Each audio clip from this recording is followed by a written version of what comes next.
Then his wife said to him, do you still hold fast your integrity? Curse God and die. Job, it's enough. It's enough, Job. Just let it go. Just get it over with.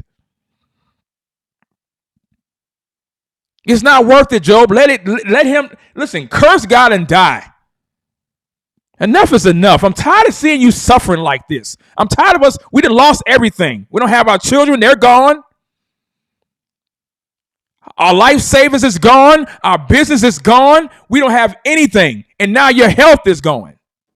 Just curse God and die, Job. Verse 10. But he said to her, you speak as one of the foolish women speaks. You sound like a fool, baby. I know you're going through. I'm going through it with you. But right now, you're having a moment, and your moment is not that of good communication. You're talking like a foolish woman. Let me tell you something.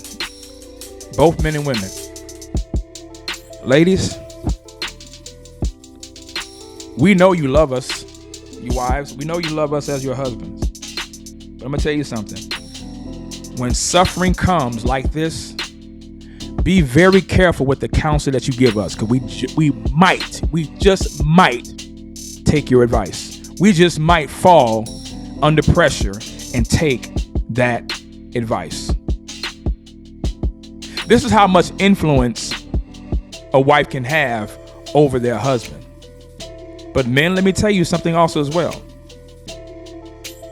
Although our wives are our helpmeet, they can say things, if we're not careful, that can cause more harm than good.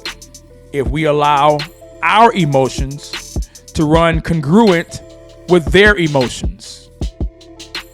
And we have to call their behavior what God calls it, even if it brings disagreement and even argument. God give us men who are going to stand on the truth, even when our wife for that moment may not. Because somebody has to lead. Somebody has to point back to God, and somebody has to correct ungodly behavior. Even when Satan is using those that are closest to us to blaspheme and to defame the name of our God. It was a moment that she had. We don't see anywhere in the sacred text where she started tripping anymore. But this was enough. This was enough. And thank God that the Holy Spirit of God recorded it for us to see it. And for us to see how godly men, how Christian men are to speak to their wives when their wives are out of pocket. He did not disrespect his wife. He called his wife what her behavior depicted, and that was a fool.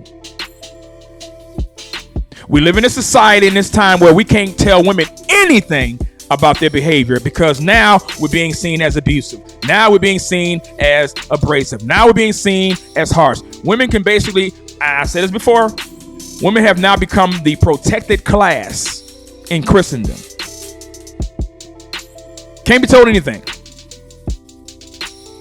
Can't be told that they're wrong. Can't be told that they're out of pocket. Can't be told that they need to be quiet. They need to sit down somewhere. Y'all get my drift. I'm not trying to be disrespectful. I'm just keeping it real with y'all. But we can tell the men anything, but the women can't tell them nothing. That ain't Bible. That's not Bible at all. Job told his wife, you speak as one of the foolish women speaks.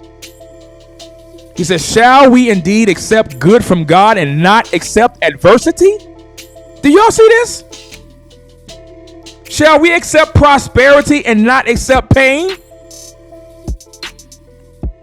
Shall we accept joy and pain?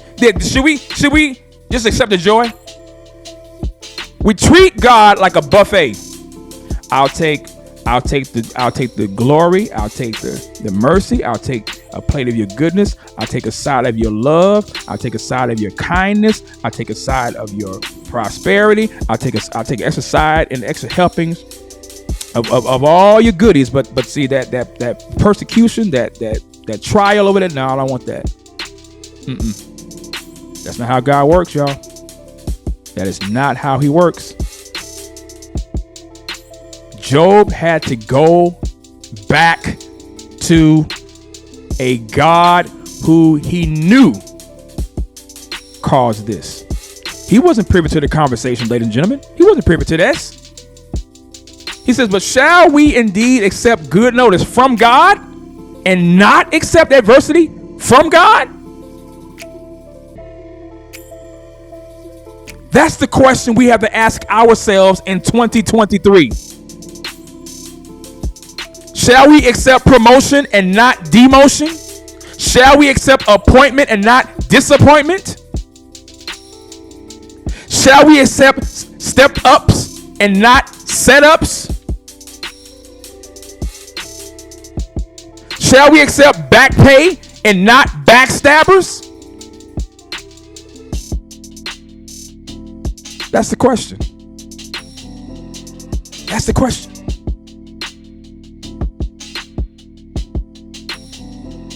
In all this, Job did not sin with his lips. He had to check his wife. He checked her lovingly, but checked her nonetheless.